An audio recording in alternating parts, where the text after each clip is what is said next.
सबसे बड़ा पुण्य। एक राजा बहुत बड़ा प्रजा पालक था, हमेशा प्रजा के हित में प्रयत्नशील रहता था। वह इतना कर्मठ था कि अपना सुख ऐशो आराम सब छोड़कर सारा समय जन कल्याण में ही लगा देता था। यहाँ तक कि जो मोक्ष का साधन है अर्थात भगवत भजन, उसके लिए भी वह समय नहीं निकाल पाता था। एक सुबह राजा वन की तरफ भ्रमण करने के लिए जा रहा था कि उसे एक देव के दर्शन हुए।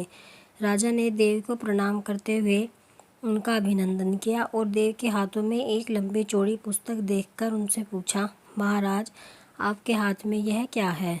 देव बोले, राजन, यह हमारा बही खाता है जिसमें सभी भजन करने वालों के नाम हैं।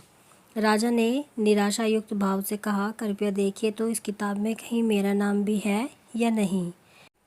देव महाराज किताब का एक एक पृष्ठ उलटने लगे, परंतु राजा का नाम कहीं भी नजर नहीं आया। राजा ने देव को चिंतित देखकर कहा, महाराज, आप चिंतित ना हों, आपके ढूंढने में कोई भी कमी नहीं है। वास्तव में ये मेरा दुर्भाग्य है कि मैं भजन कीर्तन के लिए समय नहीं निकाल पाता और इसलिए मेरा नाम यहाँ नहीं है।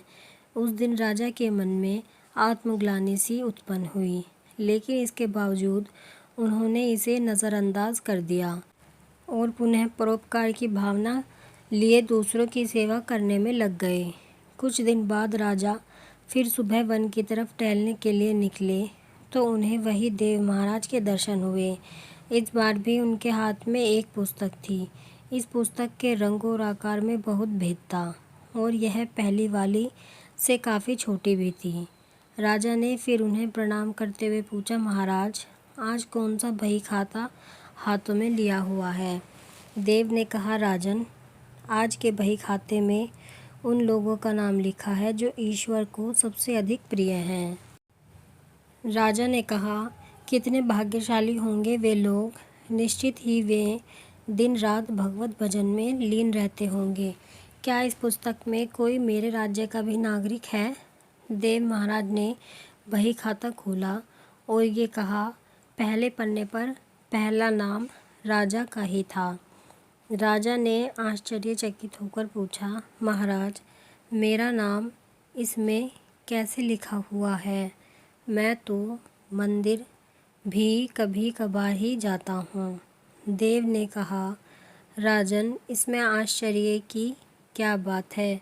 जो लोग निष्काम होकर संसार की सेवा करते हैं, जो लोग संसार के उपकार में अपना जीवन अर्पण करते हैं, जो लोग मुक्ति का लोभ भी त्याग कर प्रभु के निर्बल संतानों की सेवा सहायता में अपना योगदान देते हैं, उन त्यागी महापुरुषों का भजन स्वयं ईश्वर करता है। हे राजन, तू मत पछता कि तू पूजा पाठ नहीं करता। लोगों की सेवा कर, तू असल में भगवान की ही पूजा करता है। परोपकार और निस्वार्थ लोक सेवा किसी भी उपासना से बढ़कर है।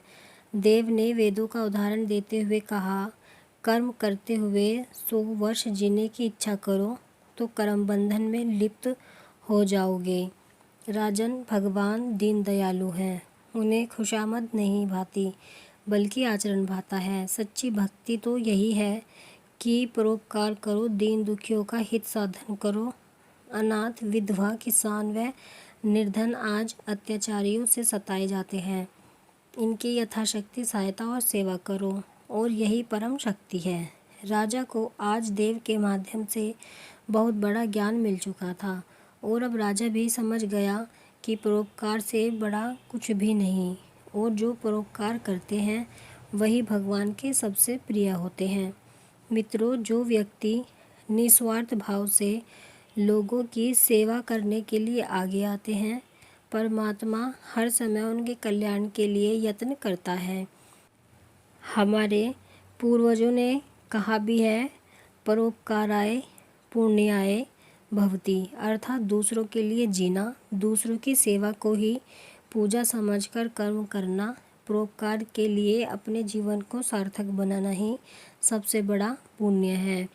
और जब आप भी ऐसा करेंगे तो स्वतः ही आप वह ईश्वर के प्रिय भक्तों में शामिल हो जाएंगे।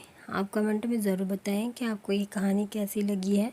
आपकी राय क्या है इसके बारे में। अगर आपको कहानी पसंद आई है तो वीडियो को लाइक करें, शेयर करें, कमेंट करें और चैनल को सब्सक्राइब करें ऐसी ही कहानियों के लिए। और आप इंस्टाग्राम पर भी फॉलो कर सकते हैं, उसका लिंक आपको डिस्क्रिप्शन में मिल जाएगा।